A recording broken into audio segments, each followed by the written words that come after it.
Good morning, everyone. I hope you're all doing well. Today is Memorial Day. Today we honor not the living of our military, living veterans, but rather we honor those who have died in service for their country. For the widows out there and the parents of soldiers, I thank you for your sacrifice and I grieve with you in your loss.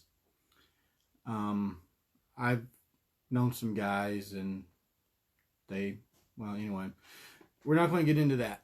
But what we're going to talk about today is mortification. Mortification means to put to death, to die. And we as Christians, if you are going to be a Christian, you must die. You may not always have to die physically, but you will most certainly have to die spiritually. Romans chapter 8 verse 13 says, "For if you live according to the flesh," that nature within you that wants to sin against God, "you will die. But if by the Spirit you put to death the deeds of the body, you will live." To put to death the deeds of the body means to kill the sinful nature, to put it to death, to mortify your sin nature. That part of you that wants to sin, it must die. And it must die at your hands. It can't die at anybody else's hands. It has to die at your hands.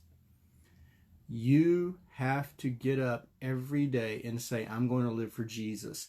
I am going to, as Paul put it, sacrifice myself daily on that proverbial altar and do not so much what the body, not your body, but your sinful nature wants to do, which is to sin against God." You must put that to death. You must read your Bible, study, read the Bible. I mean, study your scriptures, pray, fast, and meditate upon what you study. That's the key to doing this. This is how you get that done.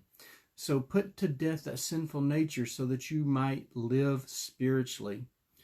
Today I selected my hoodie that has the Arabic letter Nun on it because it's very significant in our day and age because of our organization called ISIS that roamed through the Middle East and killed Christians.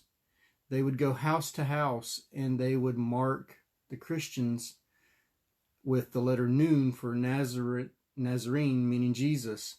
And you could go into their house and take whatever you wanted, do to their family whatever you wanted, and you would not be in trouble because they were Christian.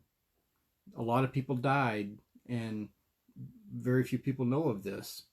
We see this happening on the beaches of Egypt, where those men were all beheaded in the most gruesome way, not just with a sword, but in a gruesome way with a knife.